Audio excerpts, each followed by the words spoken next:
30th of January, and the significance of this particular day is that it is also in the memory of Mahatma Gandhi. He was shot on this very day on the 30th of January 1948. And the two principles that Mahatma Gandhi always spoke about, one is that of truth and the other about non-violence. There were many other things that Mahatma Gandhi spoke about, or he left a footprint, especially in India and across the world, on Satyagraha, Swaraj, trusteeship and Swadeshi. A tribute to Mahatma Gandhi that Albert Einstein once spoke about is, speaks volume. He says, generations to come, it may well be, will scarcely believe that such a man was ever in flesh and blood, and he walked upon the earth. Remember, this particular, how is, in this post-pandemic world, in this post-coronavirus world, how is India paying tribute to Mahatma Gandhi, especially on this very day? We'll try and find answers to some of the questions that are there in our minds. We've got an expert who will join us on this particular show. Let's now begin this particular program by taking a look at Mahatma Gandhi, especially the day today, the significance of the day, the 73rd death anniversary of Mahatma Gandhi, and the significance of the man known as the father of the nation. Well, this particular day, as we've mentioned, Mahatma Gandhi was the greatest advocate when it comes to the principles of non-violence, and this particular day is significant in many ways. We'll have a Sarv Dharma Prarthana that takes place at Rajghat. We'll cut across live and get you visuals of that particular event. But looking at this particular day, the death anniversary of Mahatma Gandhi, we've seen the President, the Prime Minister, the Vice President all tweet especially about this particular day. And this particular day has many a significance, especially not only in India but also the world, and we'll try and find out some of the answers, especially when it comes to the significance of this day and the significance of, especially in this post-pandemic world, the significance of Gandhi, the relevance of Gandhi in today's times, and the importance or the footprint that he left behind for people to follow and people to emulate. We'll try and get some of these answers, but let's begin our We've got a guest also joining us for this particular program. We've got Professor Makhan Singh, historian, writer, joining us this morning to take us through, trying to explain what exactly, the relevance of Makhan Lal there. But before we get to the guest, let's begin today's program by taking a look at the 73rd death anniversary of Mahatma Gandhi today, the father of the nation. He was the greatest advocate of the principles of non-violence. He marks his death anniversary as Martyrs' Day. Let's take a look at this report and then we get cracking with our guest.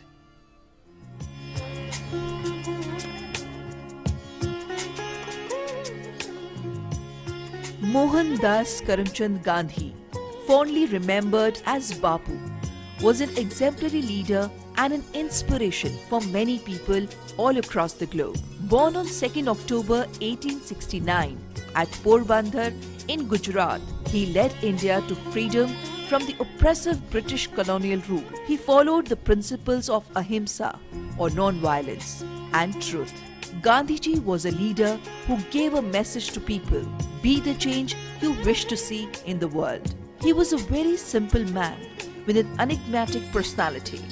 30th January is one of the saddest days in the history of the country, as on this day in the year 1948, Mahatma Gandhi was assassinated by Nathuram Godse. Mahatma Gandhi was shot in front of a huge gathering in the Birla House. Bapu's assassination sent shockwaves across the globe. Many called Gandhiji saint, while others simply called him irreplaceable.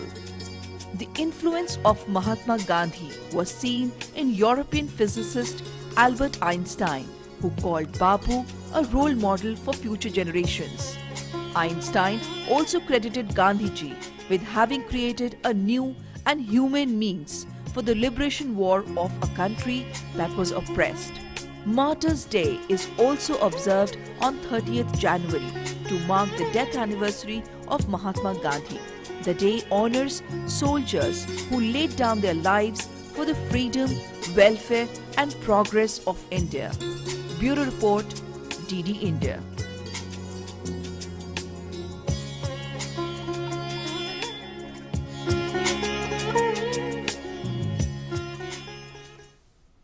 the man and the vision that he saw then still leaving a footprint in our minds and not only occupying an important place in the minds of Indians, but also world leaders and across the world. Well, we've got the guest joining us this morning, Professor Makhan Lal, historian, writer joining us this morning. Good morning, sir.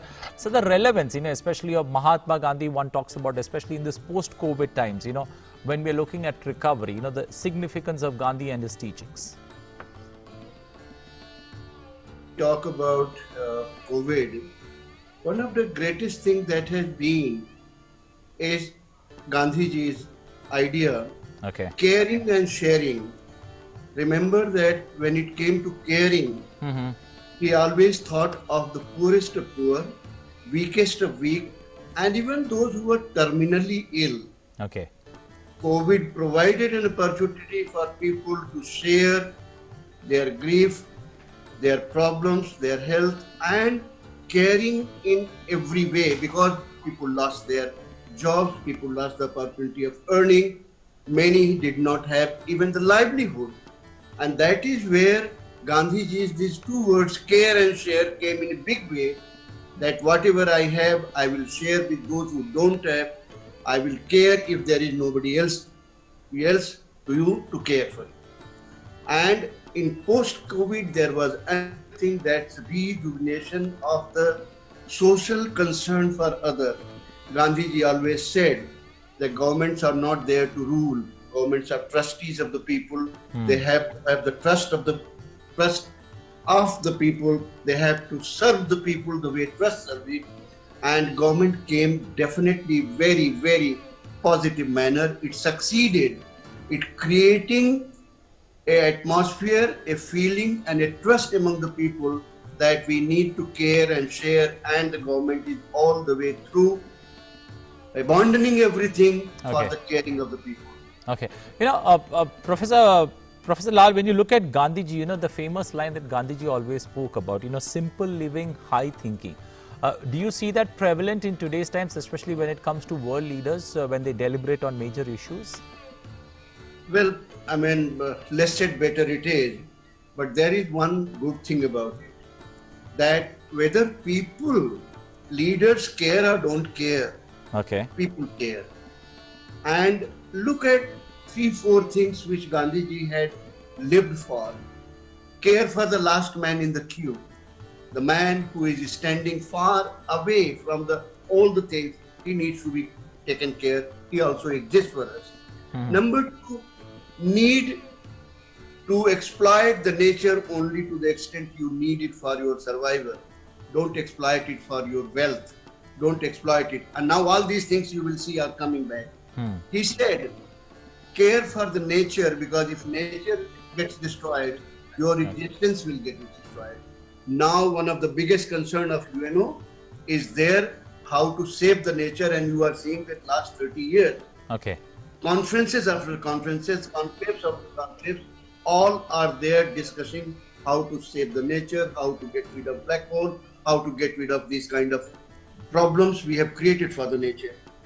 Second and third thing is coming to the rural development. We are seeing the country with economic problems we are facing because for the last 65 years, nobody bothered about rural development. People living in rural area, I come from rural area, I was born in rural area. I can tell you people don't know what is electricity, what is gas, what is all these modern facilities. At least now that is being addressed. So we are coming back to Gandhiji there also.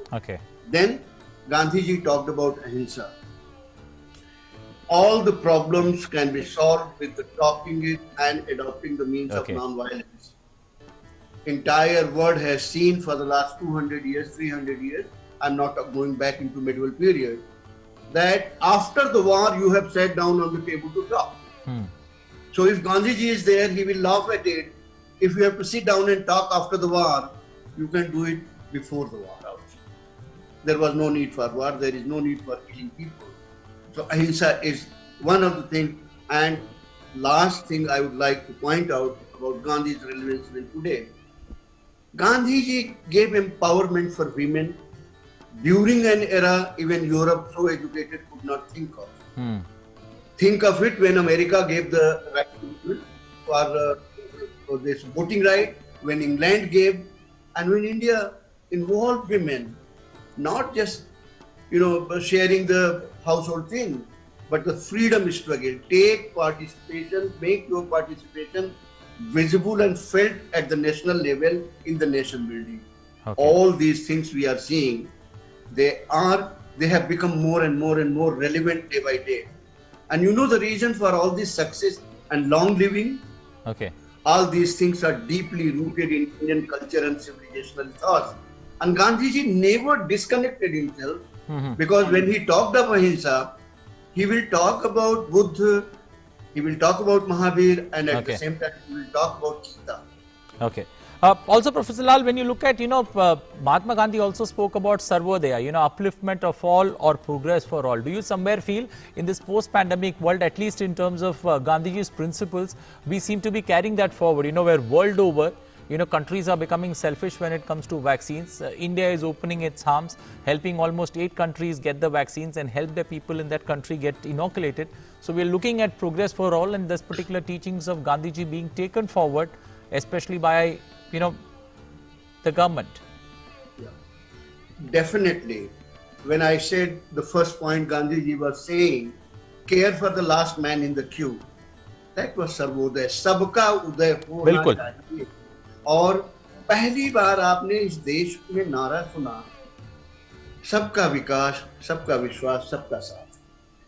This is straight from Gandhiji, and Gandhiji always talked about Indian tradition.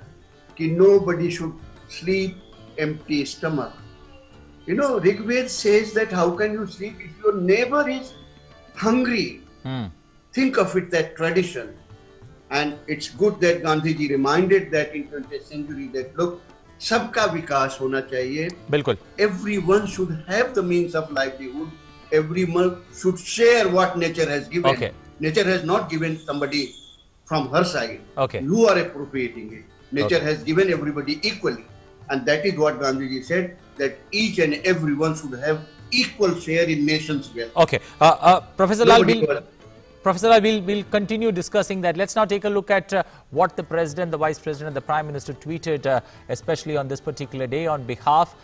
Let's now first take a look at the President's quote. On behalf of a grateful nation, my humble tributes to the father of the nation, Mahatma Gandhi, who embraced martyrdom this day.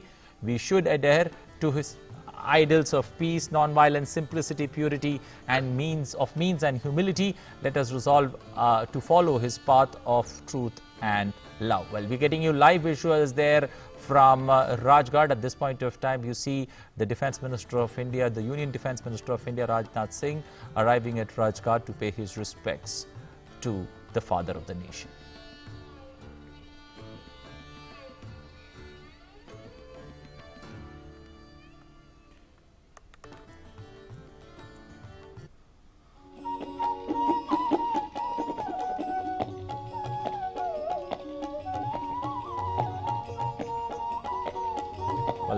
On the occasion of the 73rd death anniversary of Mahatma Gandhi and Martyrs Day, a Sarv Dharma Prarthana or an interfaith prayer being organized there at the Gandhi Samadhi at Rajghat.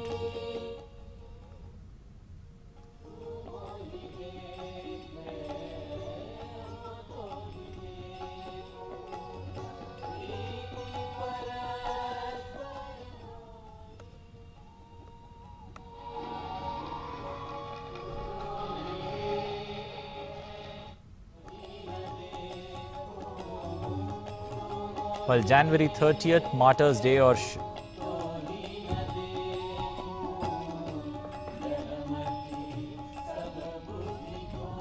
Martyrs Day or Shahid Divas being observed on 30th of January every year in memory of Mahatma Gandhi.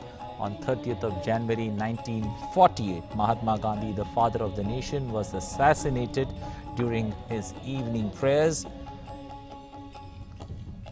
Gandhiji or Bapu sacrificed his life for the welfare and growth of India, especially in this post-pandemic world, COVID protocols being followed there at the Gandhi Samadhi at Rajghat.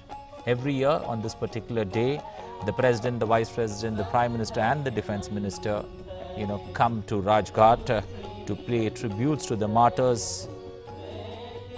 And we just saw the Union Defence Minister Rajnath Singh there offering a garland of flowers at the Samadhi of Gandhiji a little while ago. Well, let's now also take a look at, as I mentioned about the tweets, the Vice President also paid tributes to Mahatma Gandhi. He shared a famous quote of Mahatma Gandhi: "Ahimsa is the highest duty. Even if we cannot practice it in full, we must try to understand its spirit and refrain as far as it's humanly possible from violence." This is a famous quote from Mahatma Gandhi. He also tweeted, "My respectful tributes to the father of the nation, Mahatma Gandhi ji, on his death anniversary today. Gandhi ji was a crusader of peace, non-violence and selfless service. Both through his words and actions, he left an indelible imprint on the sands of time. He inspired countless people worldwide to follow the path of ahimsa. He worked relentlessly for the upliftment of the vulnerable sections, downtrodden and socially backward. Gandhiji's glorious life and principles continue to inspire the entire world. As we remember him, let us emulate his teachings and resolve to follow the path shown by him." Well, Prime Minister Narendra Modi also paid tributes to Mahatma Gandhi. In a tweet, he said, and I quote, "Tributes to the great Bapu on his Punya Tithi. His ideals continue to motivate millions. On Martyrs' Day, we recall the heroic sacrifices of all those great women and men who devoted themselves towards India's freedom and the well-being of every Indian." Well, let's also take a look at the Union Information and Broadcasting Minister Prakash Javadekar as he paid tributes to Mahatma Gandhi on his 73rd death anniversary. He tweeted, and I quote, "The entire life of Mahatma Gandhi is an inspiration for all of us. We should all learn something from each moment of his life. Humble tribute to the father of the nation, Mahatma Gandhi, on his death anniversary." Well, we're getting you live visuals there from Rajghat. Today is also the Shaheed Divas. It is in memory of Mahatma Gandhi, as I mentioned. On this day, the President, the Vice President and the Prime Minister, along with the Defence Minister, all come to Rajghat to offer their prayers, to pay their tributes to the martyrs.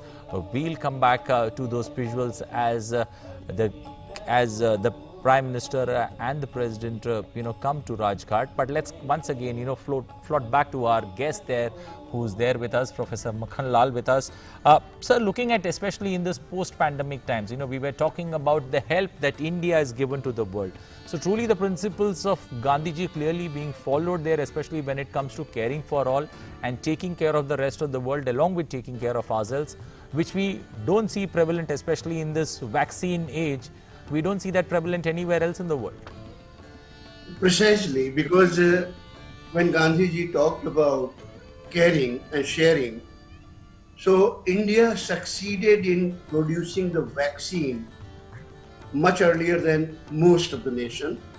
And Gandhiji, when always he talked about caring and sharing, India always shared its concern for whole humanity. And today, it's shining example when the countries are refusing to keep the poor people vaccine, or the poor countries vaccine free of cost. Even the most rich nation, India may not be the richest nation in the world, but certainly India is the richest. It has shown that India is the richest country in terms of consideration for other people, concern for other people and welfare of other people. We are far more richer than anyone else in the world. And we have shown it that right from our neighbors to even distant countries, we are sending vaccines free of cost. Those who cannot afford, they should not be consigned to death just because they don't have the money. They don't have money. It's not nature's fault. It's not civilization's fault. Somewhere we are at fault in designing the things that everyone doesn't have the thing. And that is where India is setting up a great example that we live not only for ourselves, we live not only for our own wealth, we live for the humanity, we live for the world, we live for the nature. And that is one of the greatest things that has been carried on throughout, and Gandhiji made it so visible in 20th century. You know, also another aspect of Gandhiji's ideology, you know, especially when it comes to Swachhata, you know, we began that, we laid rather, you know, more emphasis on it post 2014. And do we, do we now, you know, when you put it in context, especially with the COVID battle, do you somewhere feel that, you know, that Swachhata campaign that we, you know, started off with great earnest, paid rich dividends now when you sit back and look at 2021? That was one of the greatest things to happen to this country. Whenever I went abroad, I have been very fortunate when things were wrong. Anywhere I went, even in small countries like Thailand and Indonesia, or even Cambodia, I felt ashamed when I thought of my own country and its sanitary situation, cleanliness. At least this was the first time a Prime Minister talked that we need to... Professor Lal, I will ask you to hold your thoughts there. The Prime Minister arriving at Rajghat to pay his tributes at this point of time. We're cutting across. These are live visuals that are coming for you from Rajghat, where the Prime Minister, we saw a little while ago the Defence Minister coming and paying his respects there. The Prime Minister now coming to pay his respects at Rajghat there on Martyrs' Day or Shaheed Divas. Well, Mahatma Gandhi, regarded as the father of the nation, was the torchbearer of India's struggle for freedom and was revered by everyone for his non-violent approach against the British Raj. Well, it was on this very day, on the 30th of January 1948, that Mahatma Gandhi was assassinated. On this very day, and this particular day also remember all the people, all the soldiers who laid down their lives for our nation.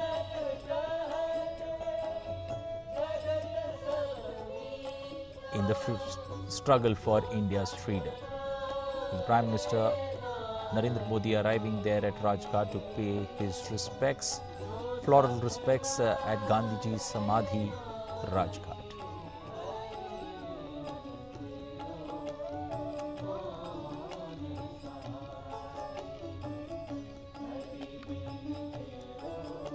Well, this day is also, marked as in memory of Mahatma Gandhi and also other martyrs who sacrificed their lives for the freedom of our nation.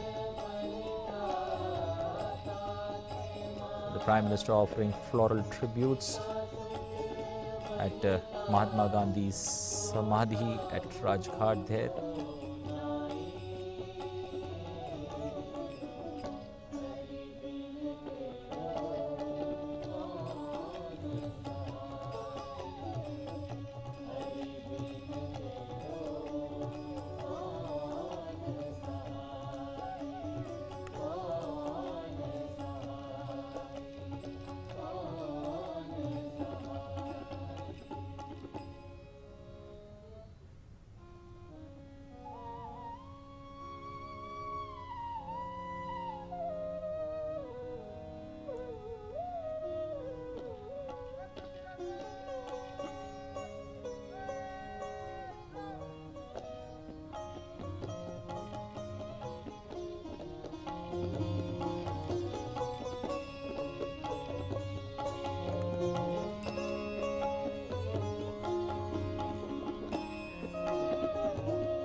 Well, live visuals from Rajghat, Martyrs' Day or Shaheed Divas being observed today. It is observed every year on this very day. This is the 73rd death anniversary of the father of the nation, Mahatma Gandhi. On this very day in 1948, Mahatma Gandhi was assassinated at Gandhi Smriti in the Birla House during his evening prayers. He was a freedom fighter who sacrificed his life for the welfare and growth of the nation.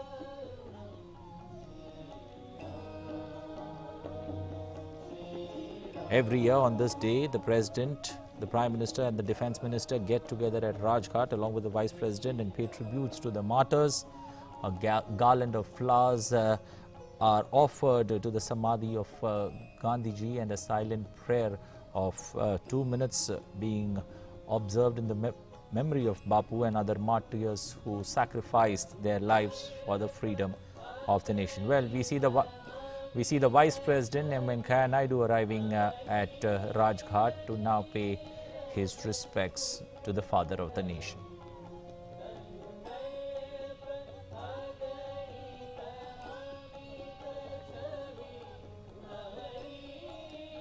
Well, this day is significant not only in the national capital but across the country. There, school children, especially on this particular day, come together, school and at institutional levels. Bhajans, religious prayers, patriotic songs are sung to remember and also pay respects to the brave hearts on this very day.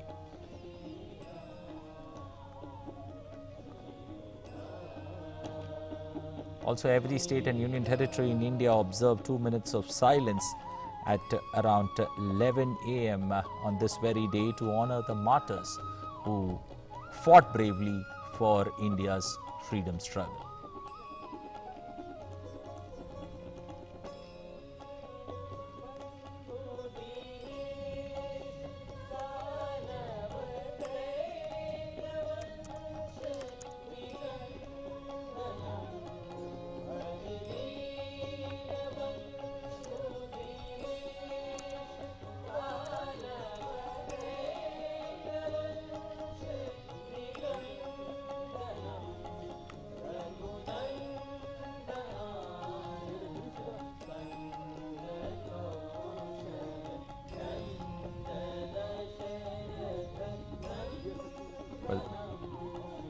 The Vice President, the Prime Minister and the Union Defence Minister there at Rajghat to offer their respects to the father of the nation.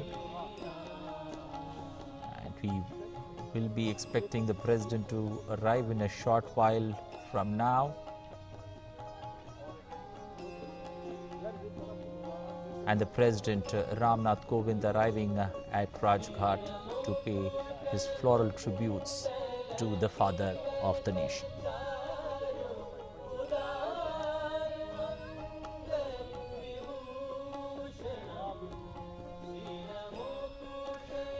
Well, President Ramnath Kovind now arriving at Rajghat to offer his respects to the father of the nation, Mahatma Gandhi.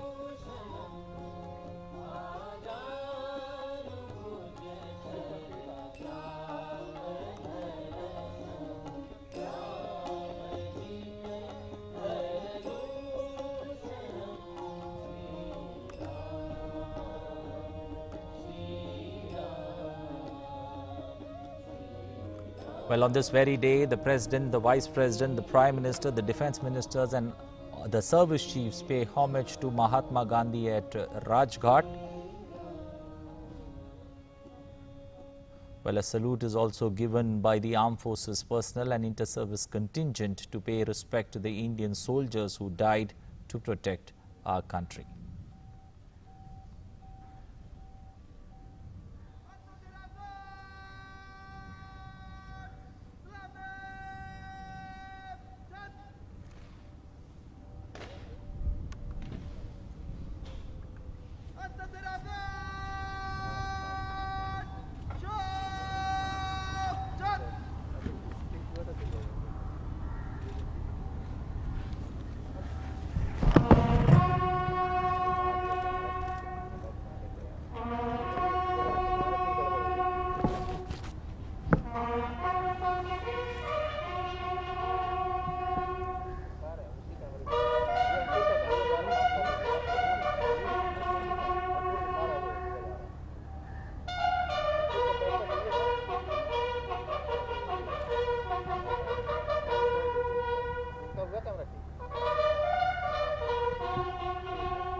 Well, a 2-minute silence being observed in the memory of Mahatma Gandhi and the slain soldiers of our country who fought.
Well, Martyrs' Day in a changed post-coronavirus world, India paying tribute to Mahatma Gandhi on this very day. Well, Sarv Dharma Prarthana will be there, will begin shortly there. The President, the Vice President, the Prime Minister, the Defence Minister attending the Sarv Dharma Prarthana that is about to begin shortly.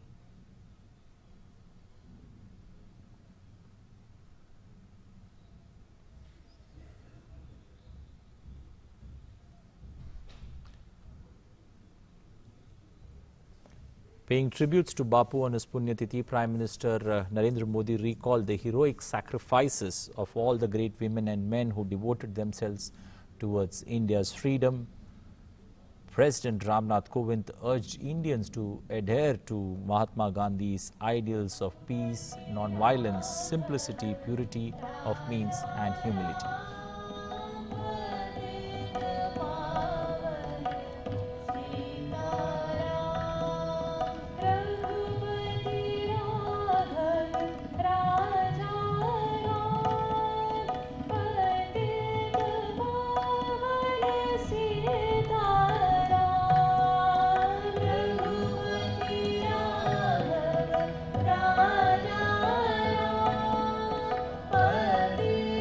Raja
Well, live visuals there from Rajghat, where the President, the Vice President, the Prime Minister, along with the Union Defence Minister, paid their respects to Mahatma Gandhi on Shaheed Divas. It was on this very day, on the 30th of January 1948, that Mahatma Gandhi was assassinated. This was also celebrated in India as Shaheed Divas, and it also pays respects to all the people, especially all the men and women who died on this very day for India's freedom struggle. Well, we still got our guest there, Professor Lal, still with us in the studio. Professor Lal still with us. Professor Lal, talking about, especially we were talking about this particular, the significance of Gandhiji and Gandhiji's teachings, and we were talking about, Swachhata, on how Swachhata was brought about in India. It was then taught about 6 years back, but when you look at it in present context, it helped India, especially tide over in that battle against COVID-19. Actually, that is what we were talking about, that one of the greatest things that happened in this country. Gandhiji's dream, when he came back from Africa, if you remember, most of time he talked about the sanitation, he talked about Swachhata, and in order to emphasize his point, he never stayed in big localities or very sophisticated localities. He stayed with Bhangis, he stayed with downtrodden, and always talked about cleanliness. Because he knew a clean atmosphere gives a person good health, clean mind, good mind. And India was one of the leading countries when it came to filth, open defecation. And no one before 2014 not only did not talk about it, made no effort, made no allocation, and actually any allocation that was made was urban development. But here 80% of population living in small town and villages, they had no facilities at all.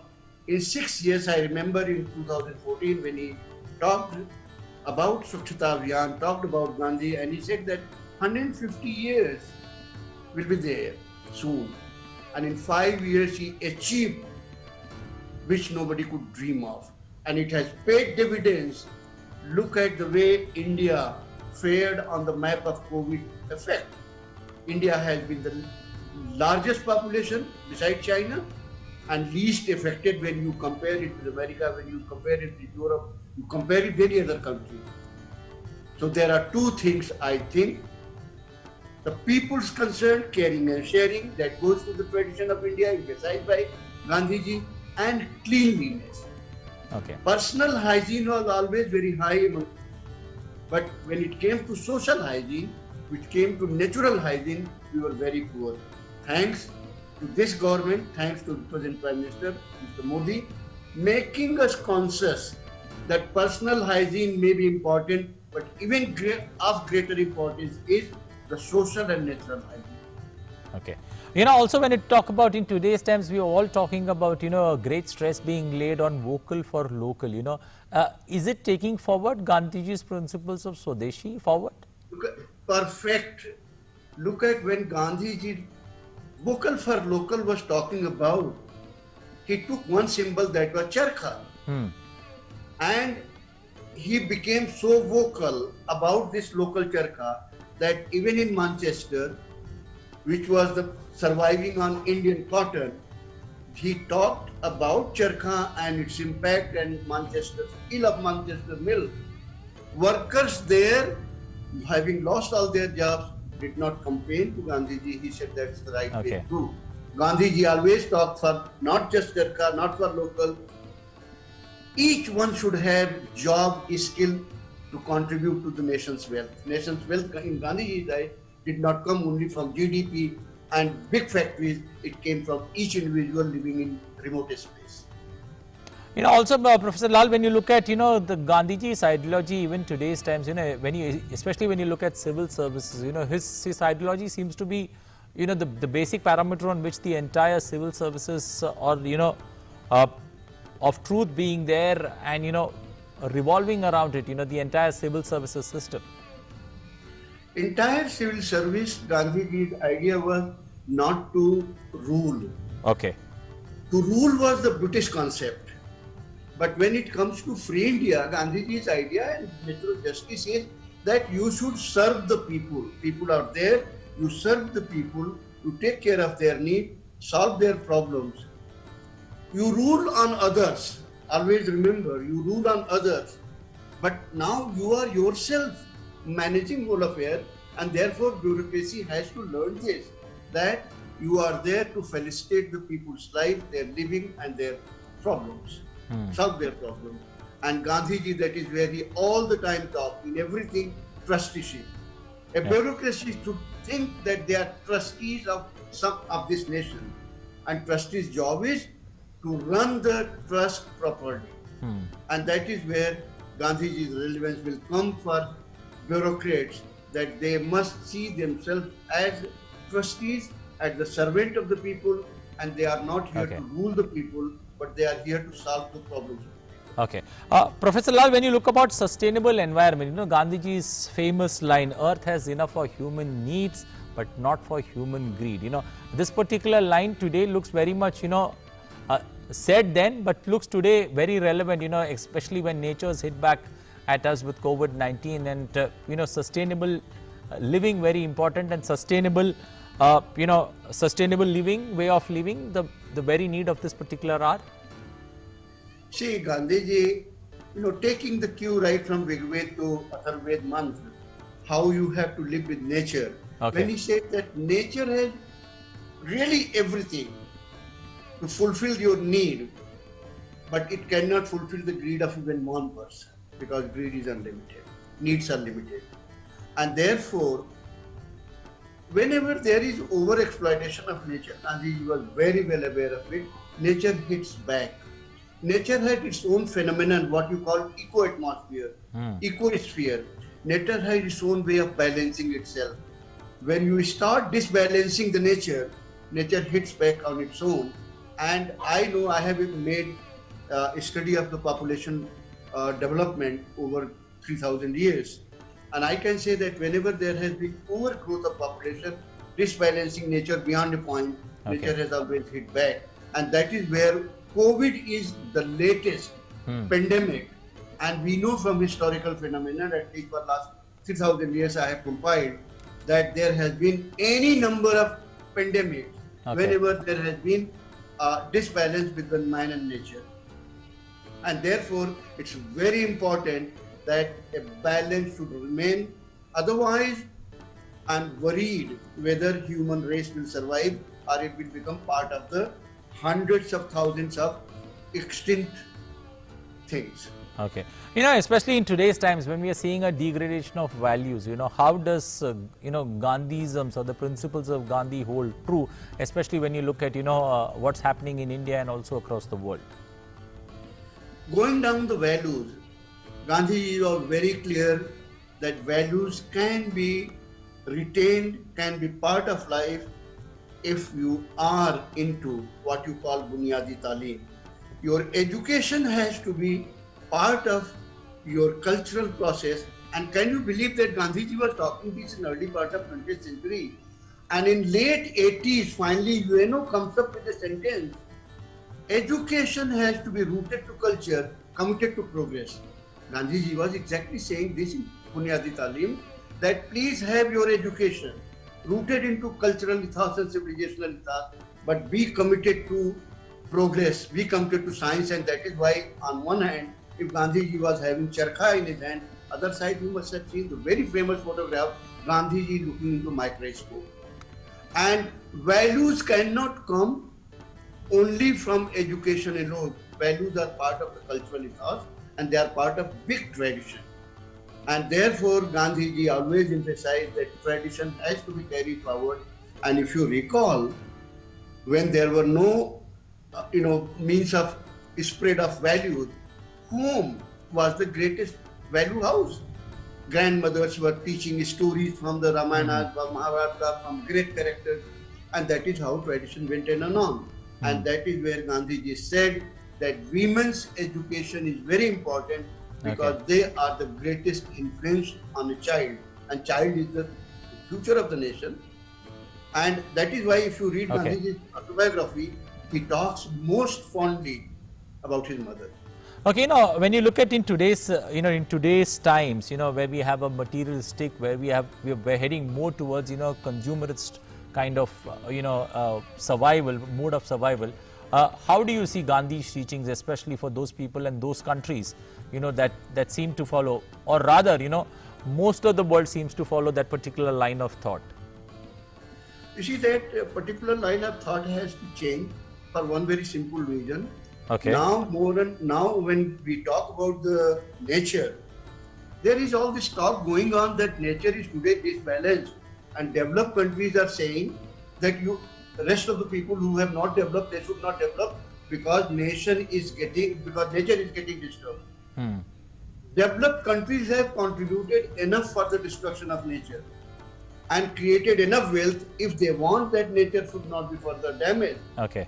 they must share the wealth they have taken away from nature with other people.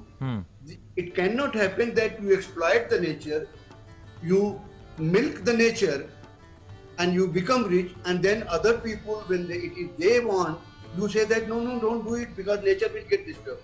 Okay. If nature has to be retained, the wealth has to be shared.